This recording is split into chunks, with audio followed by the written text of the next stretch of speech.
Rock and Robin Lane coming to you live from the PNC Bank Arts Center. Incubus tonight. Tickets are still available. We'd love to see your smiling face. Right now we have members from Incubus. We have Jose and Chris here. And we also have a very nice addition to today's live broadcast. We have the host of our local music program, Jersey Rock. She's also a music journalist who writes for an online music review site. And she is the biggest Incubus fan I have ever met. And I thought it would be kind of cool to have her be a very big part of the interview. It is Maria Marr. Welcome to the broadcast. Thank you, Robin. Welcome, gentlemen, to our broadcast. Thank you. Thank you. And Maria, I'm going to let you start this sucker right up. Well, 5 years has been a long time for us diehard Incubus fans. I know you guys took some time off and all doing some stuff on your own. When you guys reunited as a band, was there ever a period where it was kind of like, what do we do now? Because you guys seem to have done everything. No, not really. You mean as far as making music? Yeah. What's the next record?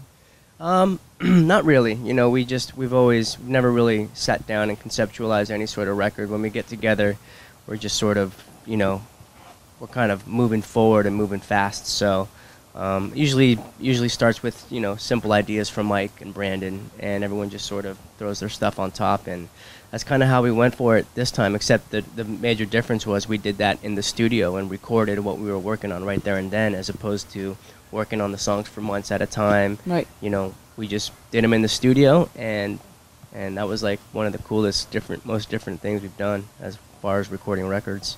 I think that the longest part of the process was just talking about what we had been doing each other, because we were separated for the first time in 12 years or something. Yeah. Yeah, so everybody went off and did their own things, and got new inspirations and things. And when we got back together, it was like, hey, what'd you do for the last year?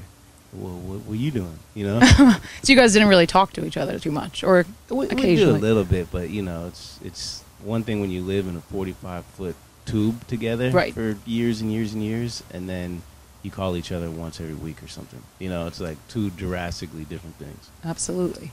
Yeah.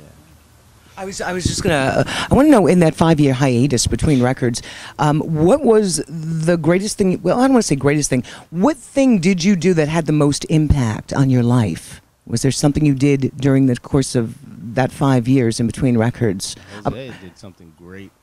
Ah. Well, I'm a father. My girl's 3 years old, so I've been home that whole time, which has been amazing. And just pursuing my love of art, playing drums all the time on other people's records, and just staying busy. Yeah, who's knocking on your door to play on their records? I did a couple solo things for a friend of mine.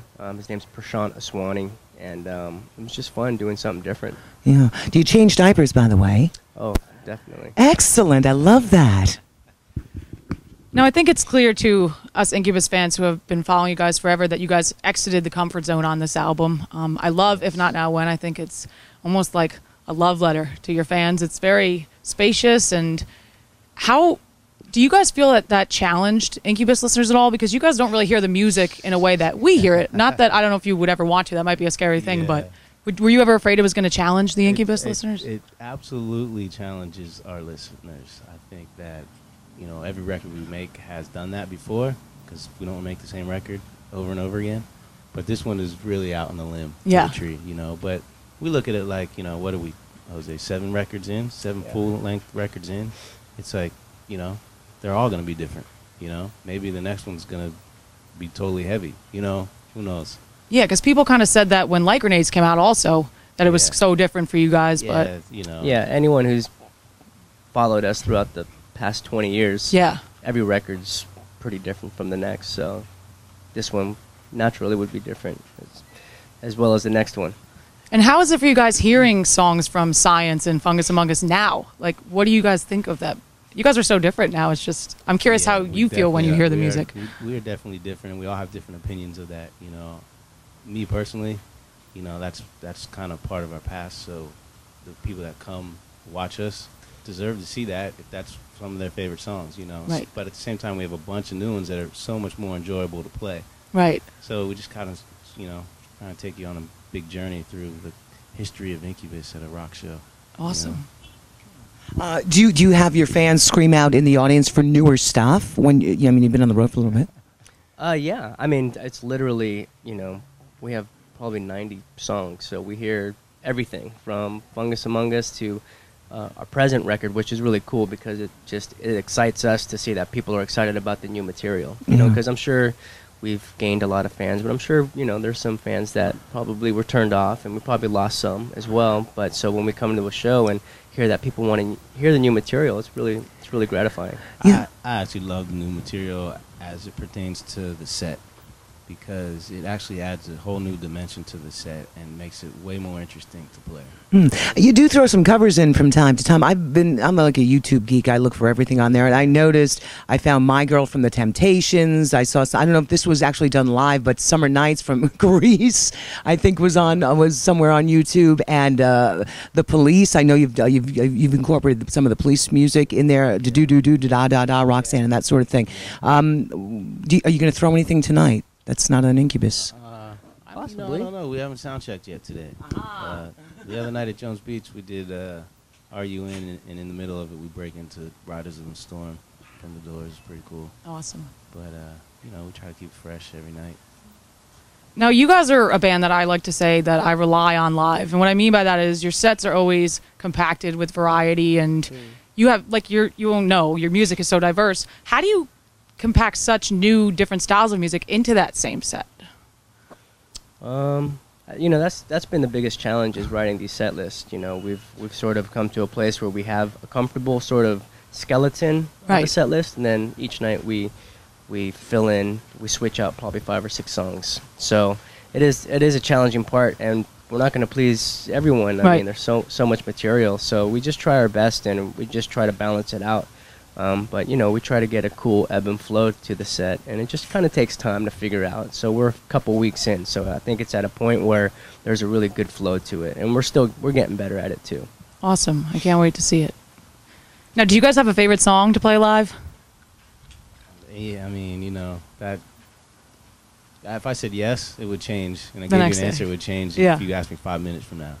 But right now, I would say Megalomaniac. Yeah. 'Cause I kind of thrash out in that one a little bit. I've been having fun playing If Not Now When. Yeah. It's really simple and straightforward. It's fun. I had read an interview, I think it was with Mike, that song was intended to be like a high energy rock song at first, If Not Now When. Really? Yeah. I think it was an interview with Matt Pinfield that he had done, and he said that in his mind when they were writing it was going to be this high energy rock song, If Not Now When. And then when you hear it, it's like, I wonder how that happened. Well, that's funny, because all of our songs are like that. They start off as one thing. It's like musical ping pong or musical telephone, you know? They start off as one thing, and then Jose gets his hands on it, then I get my hands on it, and then Ben gets his hands on it, and it just starts bouncing around. And, you know, you kind of have to have an open mind and let the song grow, and when you do that, it totally changes and transforms into something different than what you originally thought it would be. Awesome. I want to know who your dream band to tour with is. You have a dream band you'd love to tour with that you haven't been able to do I'd that? love to tour with the Police. That's one of Nice. my all-time favorites. So What about the Police, us, the Beastie Boys? Oh, Sure. I could totally see that. Yeah. maybe some Lionel Richie. A little Lionel Richie, that'd be sweet. Very different. You get a nice widespread audience for that, for sure. Right? That's how our music is, I think. You know, we're all different individuals in the band. We all listen to different music, but appreciate each other's music, and you know, hopefully that shows in our music.